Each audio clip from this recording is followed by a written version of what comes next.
2.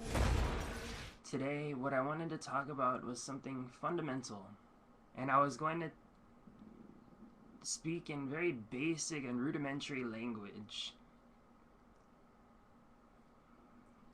for the people who might not be able to understand some of the more esoteric aspects of spirituality.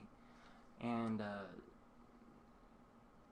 that comes through some of the questions that the Buddha asked,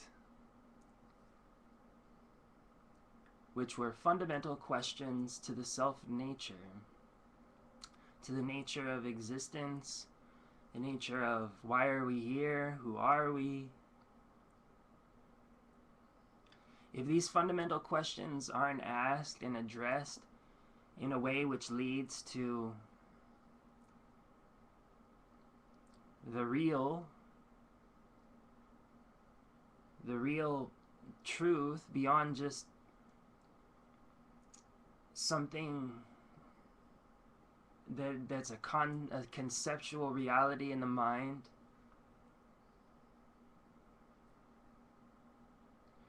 if asking these questions doesn't lead to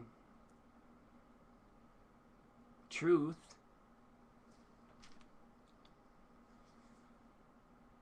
or rather, should I say, if we take up spirituality without addressing these fundamental questions and answering them truthfully and really truthfully,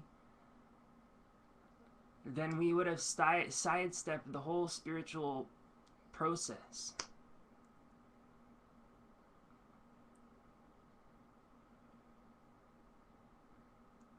It's easy to get caught up amongst so many different versions of the truth and so many different abstract spiritual philosophies that sometimes we lose track of the universal absolute reality.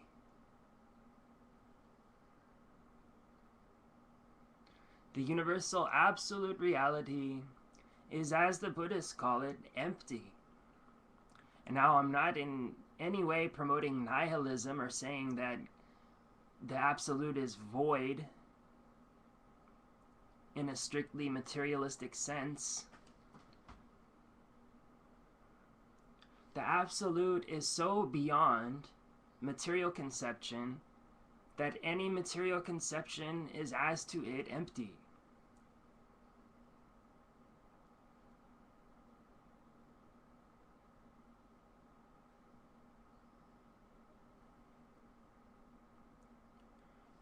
Emptiness means a lack of grasping.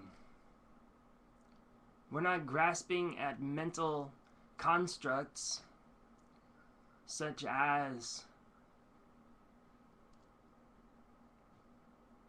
a religion might offer to somebody.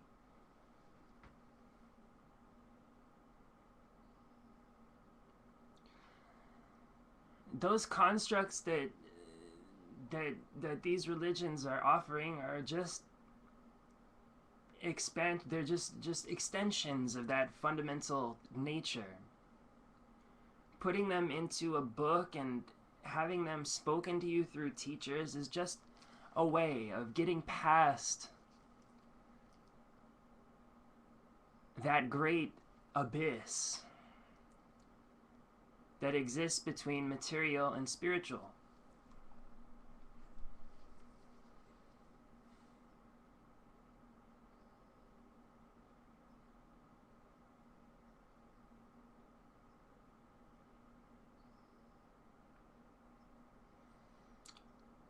Grasping at conceptualizations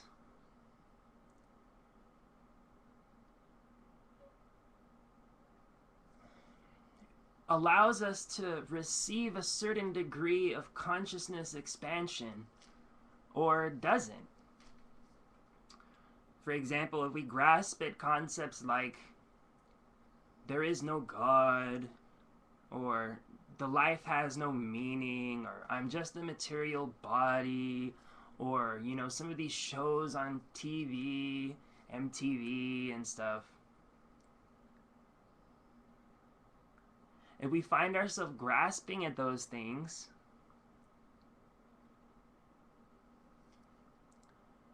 we'll find that our consciousness decreases. Consciousness actually decreases in relation to that grasping.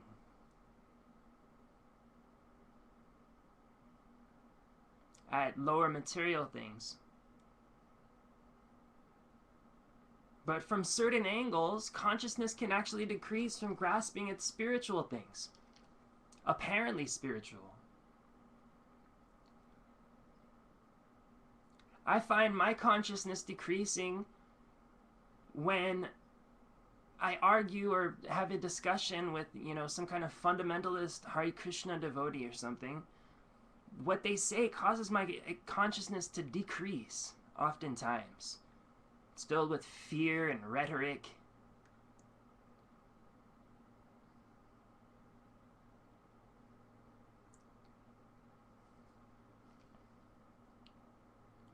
The absolute reality is a lucid realization.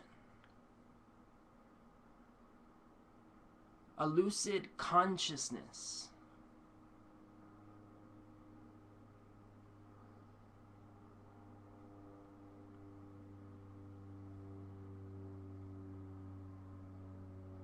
Which is not grasping. And that's the bliss of emptiness that Buddhists talk about. The lack of grasping consciousness. For one who has the realization of their fundamental nature. That person meditates upon emptiness.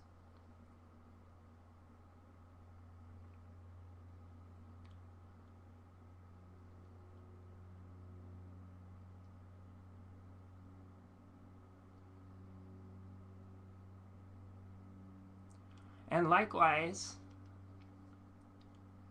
for that person who's not grasping onto any one concept or the other, and by the way, this reminds me of a quote that I heard from a famous Greek philosopher, I'm not sure whether it was Aristotle or Plato or one of these guys, who said that a wise man doesn't believe things out of hand, doesn't just accept something out of hand as true, or doesn't just believe in one thing fully, but a wise man accepts that some things may be possible. And if these things which you accept may be possible cause you to increase your consciousness, then it's likely that you have something which is close to truth, if not the truth, although you can't really encapsulate the truth in any given conceptual thing. And this is the power of our mind, which is like a transcendental touchstone.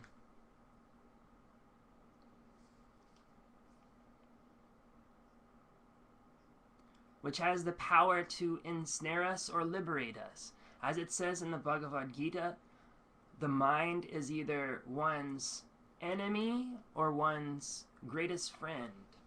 One's greatest enemy or one's greatest friend.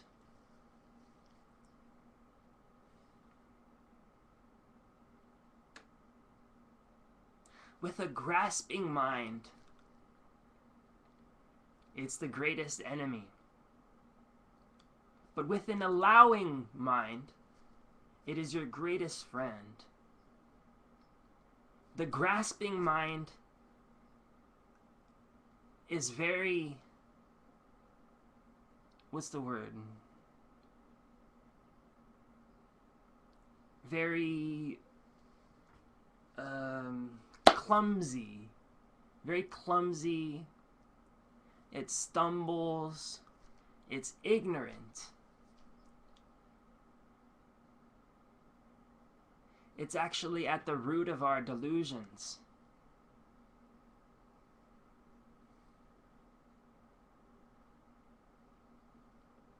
And this grasping mind causes us to come into all kinds of friction with the world and with ourselves.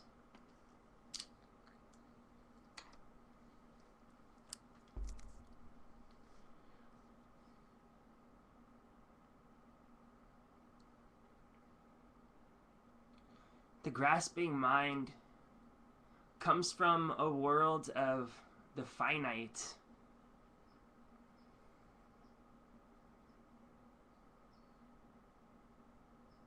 It's almost like it has its own life. If I could give a metaphor, it's almost like your Atma, your real self, is to the grasping mind what a demon is to God. It's kind of like that.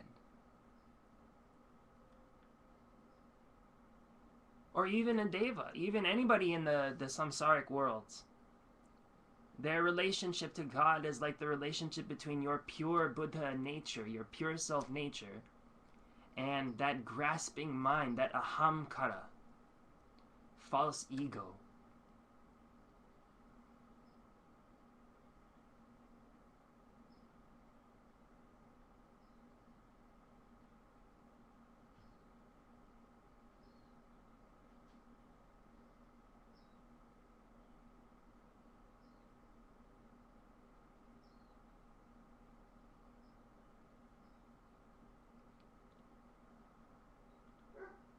All of these issues stem from the question of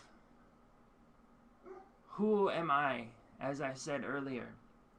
They stem from fundamental questions which have been left either partially answered and answered incorrectly, or left unanswered entirely, as we just forget about the fundamental questions of our nature and simply try to get by in this material world.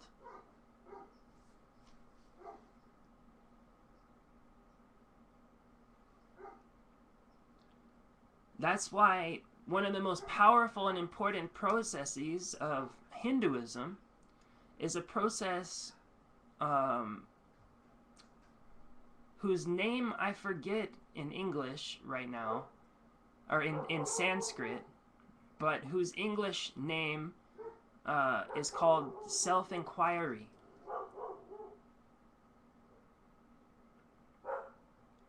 One poses these fundamental questions to myself anytime there's the grasping mind, grasping at fundamental questions like identity, who am I, what is this world, what is my nature, what is the nature of other beings, what is the nature of God, etc.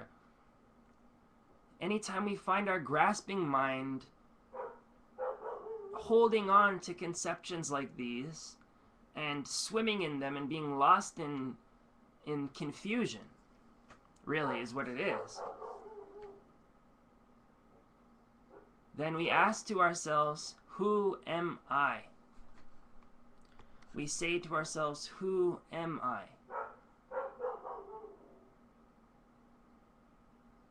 And this question is designed to cut the root of all of our delusion, which arises from ahamkara.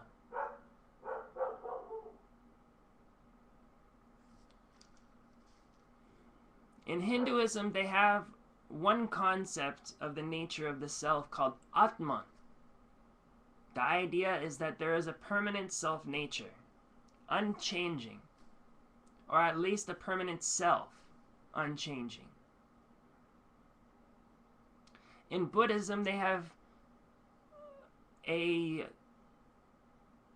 inverted idea called anatta,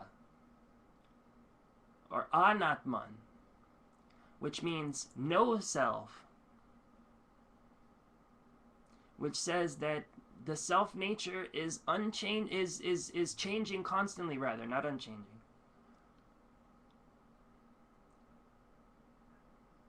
But that there is also a transcendental self-nature which doesn't change.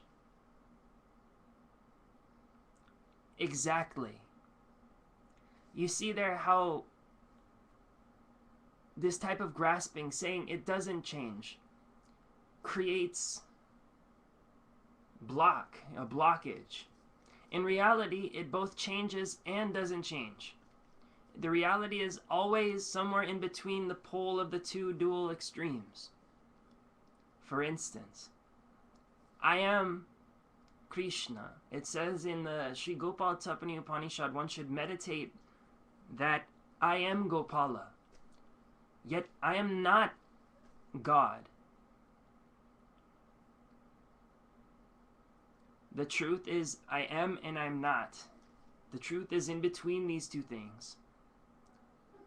Likewise, there is a fundamental self, and yet that fundamental self-nature is subject to grow, expand, to become absorbed in new experiences.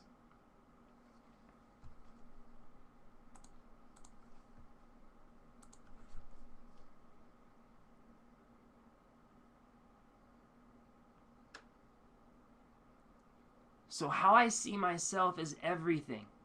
It all begins there. When I go out into the world and I have this conception of myself as my body, when I am limited and confused by the effects of the senses,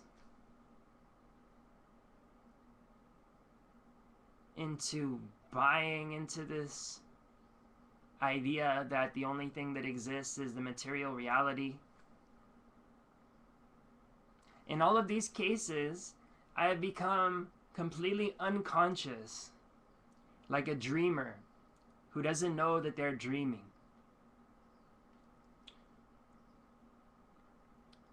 And that's why when they asked the Buddha, "What are you?" he did not say, "I am fundamental reality." He did not say, "I am God." He did not say, "I am not God." He said, "I am awake. I am awake."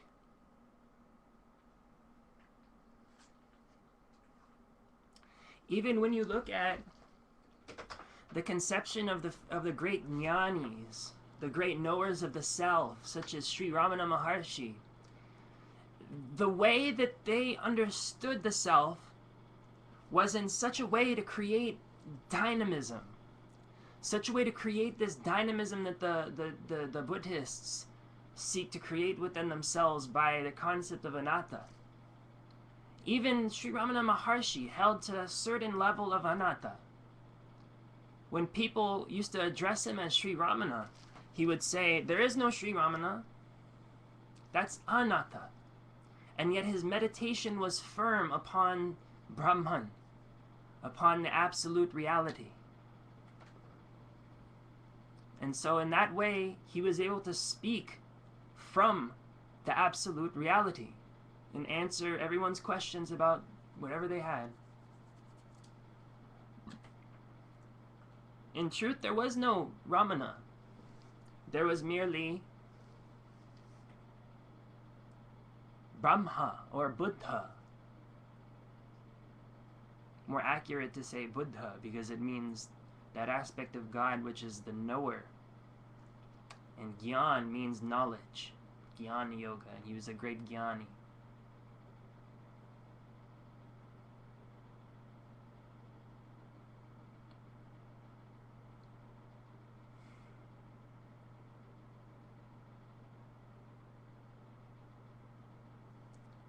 And so what matters is that somehow or other you're able to overcome your apparent finitude and touch into the infinite source of life within you.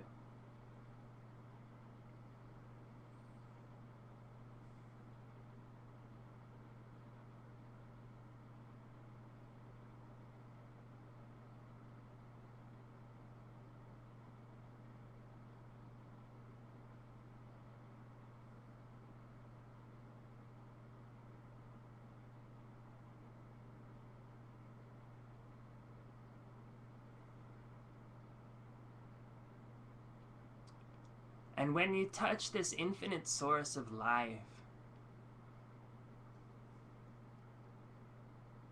this Amitabha,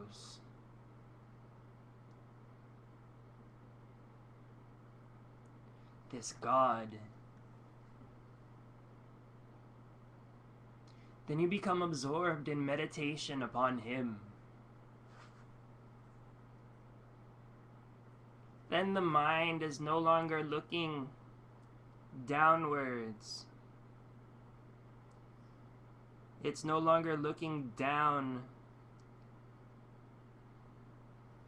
to delusion and ignorance, but it becomes absorbed upwards. The mind becomes like a layer of sea foam on the great ocean of the absolute reality.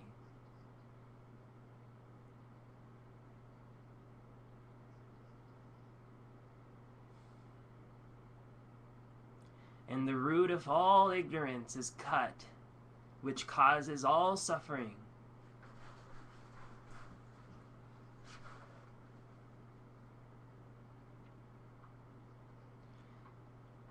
And the fundamental purpose of life for which we all strive for, which is joy, happiness, fulfillment, love, prosperity, etc., etc. All of these are fulfilled from within ourselves.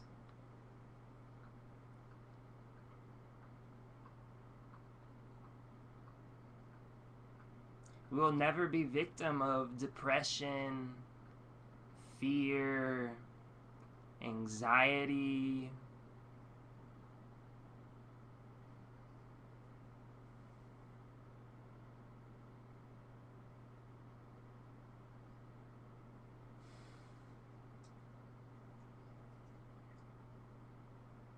But we will be able to turn everything into nectar. Turn everything into the sweetest nectar. Amrita.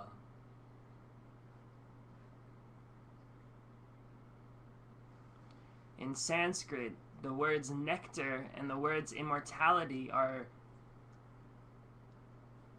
the same, exchangeable.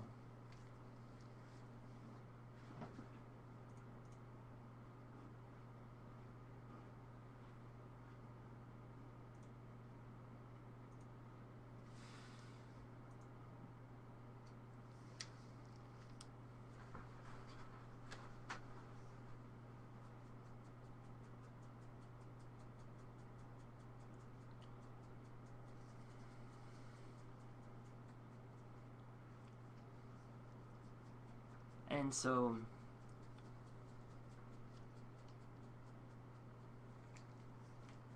we should transfer the awareness of our mind and consciousness from this material plane upwards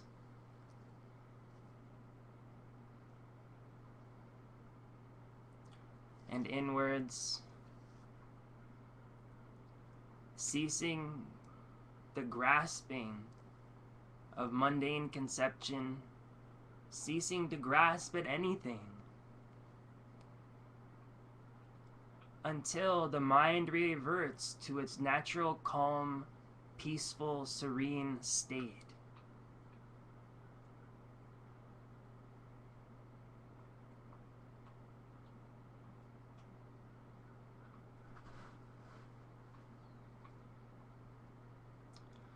And then, in meditation, you will gather the winds of your body into the central channel of the Shushumna, which previously were erratic and being misused to create tension, anxiety, fear, etc., grasping, consciousness. All that energy is freed up.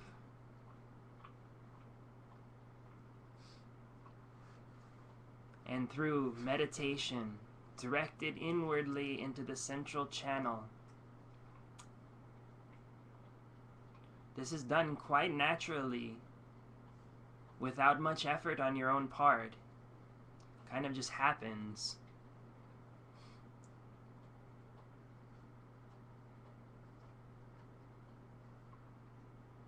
And you begin to feel that you are losing your material side. You feel that your body is turning into what they call in Tibetan Buddhism the vajra body.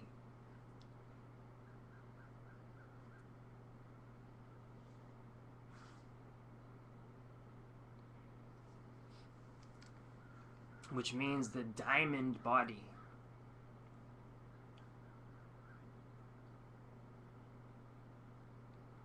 There's a white nectar which drips from the top of your third eye, from the Indu chakra or the Soma chakra.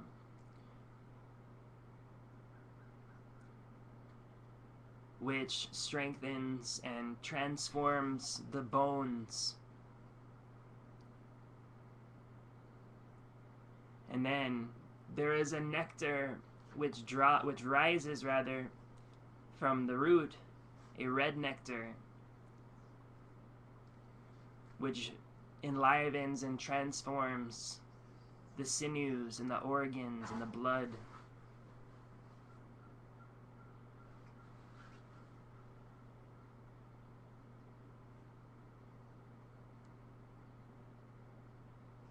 So no longer can disease touch you. And you begin to realize how material consciousness itself is a disease. Just like Prabhupada said, material consciousness itself is a disease.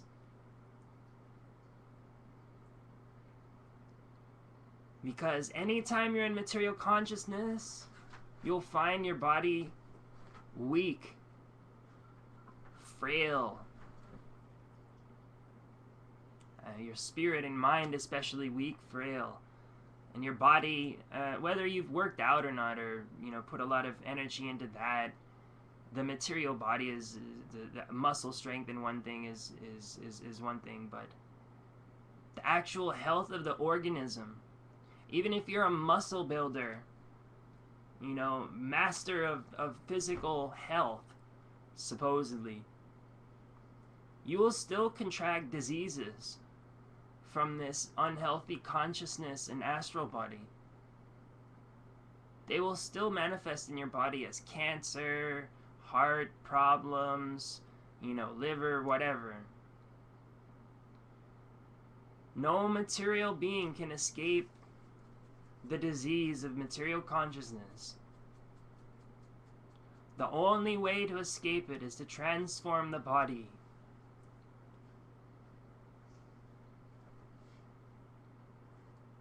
And this process of realization is a process of transformation.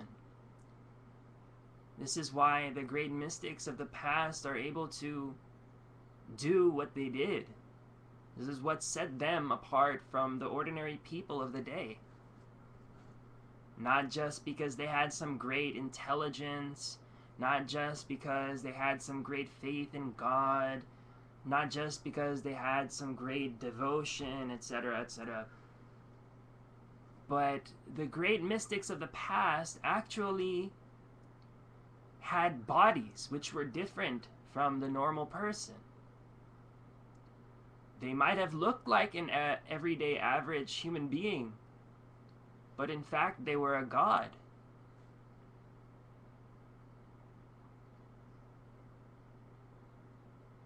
And their body was filled with streams of nectar and divine power.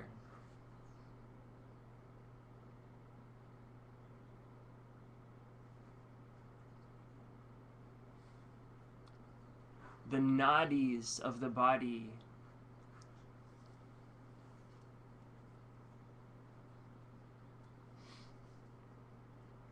become the carriers of that stream of divine power or Shakti.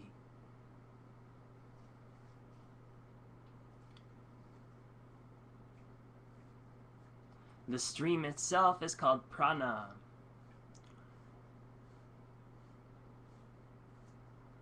Which means a wind.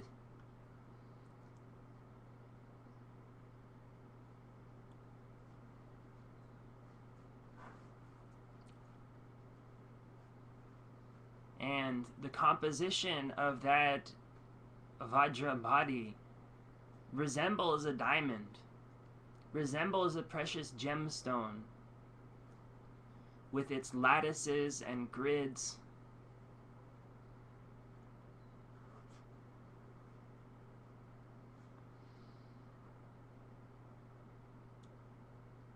And really, this person's body becomes non-different from the body of the deity.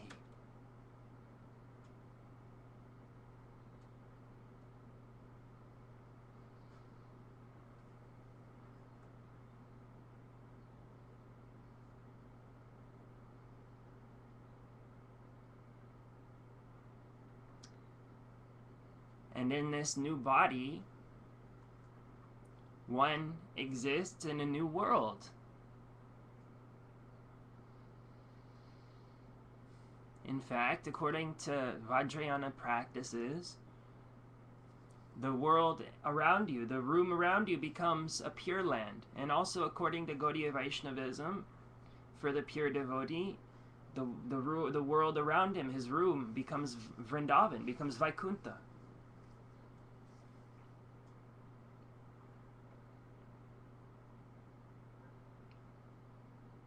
It's all within yourself and nowhere else. Nowhere will you find it except there. Behind the idea of the self as separate, behind the grasping at any conception of the self, behind the I, which sees, behind the brain which computes, within the heart that feels and knows,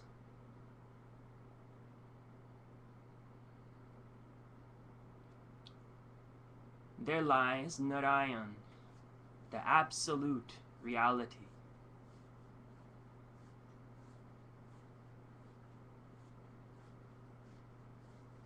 Not to say that you are God. As I have said earlier, your nature is neither God nor jiva, neither God nor individual soul, but somewhere in between that, as emotion.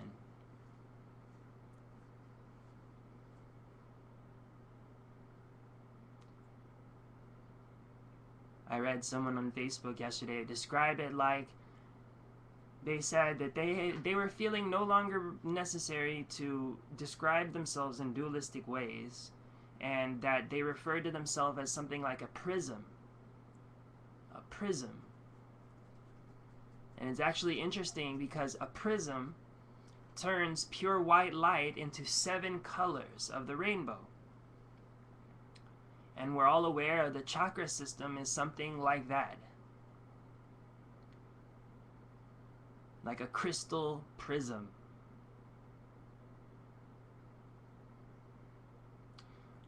Our mind and our senses go, what? What is this guy talking about? Crystal? All I see is flesh, blood, sinew.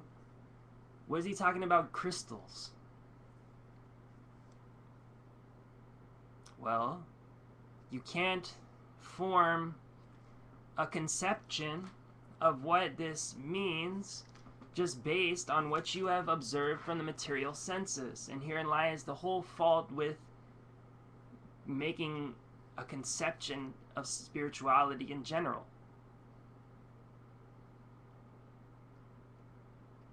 Because the material senses only knows what it knows, and so it puts things into context of what it knows. So it says, how is my body made of diamond? How am I like a crystal prism? Except if you will pay close attention, your heart feels some truth to what I'm saying. There's a space in your heart and also a space above the top of your head which rings true with what I'm saying. The space in between wants to examine it and say, no, that can't be right, especially the lower space in the lower mind of the belly. But if you pay close attention, the heart knows this is true. Both hearts.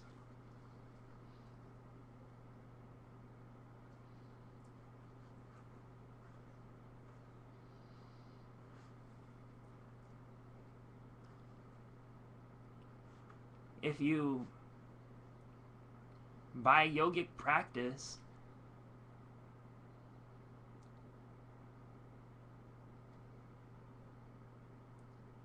go within and overcome the material senses and do this meditational sadhana, this yogic practice, you begin to develop internal senses. There is an internal sense for the feeling of prana, for example, which is definitely not one of the 6 senses of touch, smell, sight, hearing, taste, mind. There's a sense for prana, which is not any of these senses. There is a sense for internal vision, which is not one of these senses. It's not the intellectual faculty of mind. It's not the observing necessarily of the thoughts faculty.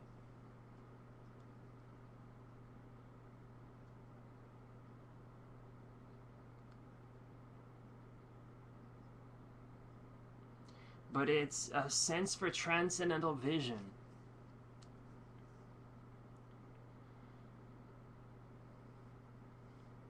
And if you develop these senses for transcendental sight, touch, etc., taste, spiritual taste, intuition,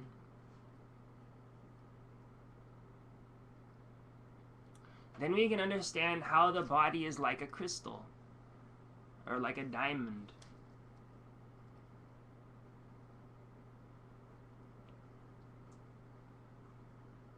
It's not formed of any material elements, this diamond body.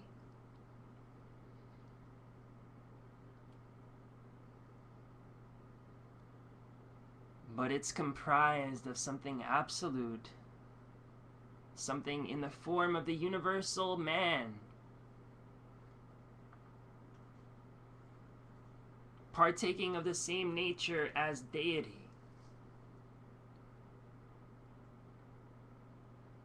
Indestructible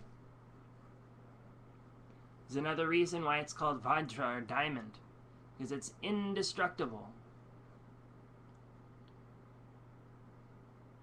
It is the very, very, very, very, very subtle crystalline temple of the soul.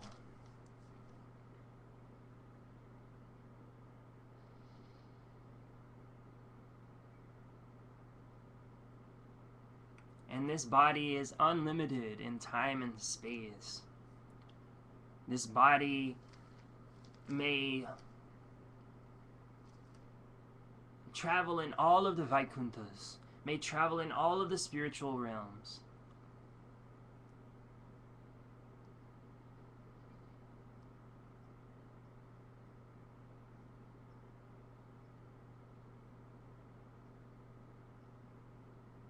And it is your original Svarup, as it's called in Vaishnavism, your original spiritual form. And so, through the process of what's called Sutra and Tantra, the process of understanding the wisdom that I'm speaking to you now, in the process of Tantra, which means a type of meditational exercises which are designed to create this body, which are designed to absorb ourselves into the absolute reality, into deity.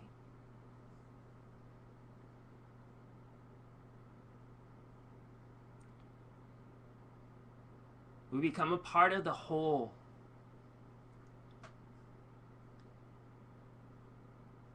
And in being a part of the whole, all of our awareness is absorbed on the whole at all times.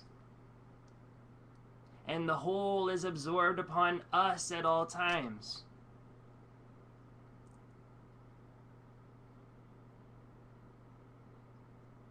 And in this preserved equilibrium,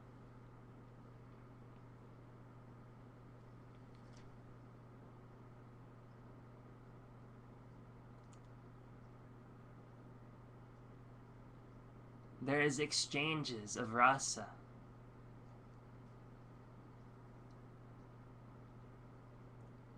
There is a connection of knowledge, love. All of the qualities of the deity are infused into you.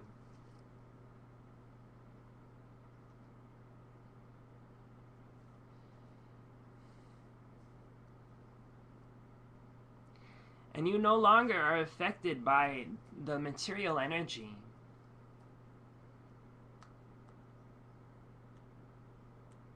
It's like you are up on 100th floor of a tall apartment building, or a tall, not apartment building, but a tall business office building. And all of the material energy is like all of the people on the floor of the world. On the floor of the building at the very ground level. You can hear them kind of scuttering around and making noise. But it's a dull sort of noise. Like the noise of rain falling on a ceiling far above you.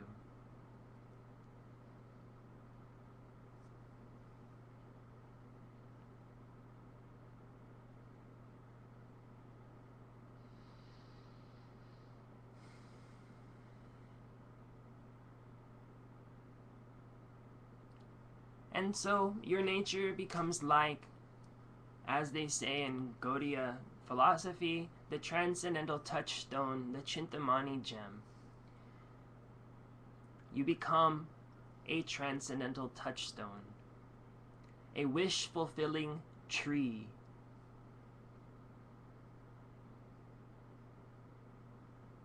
Able to fulfill all the desires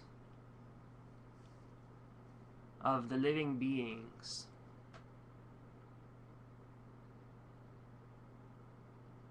Able to bring relief to this world. Able to do actual good. Until then, we can't do any good in this world. We can only do harm. You can only create confusion and chaos by our mad elephant ahamkara, mad elephant false ego, which is clumsily running back and forth, here and there, grasping and trying and trying.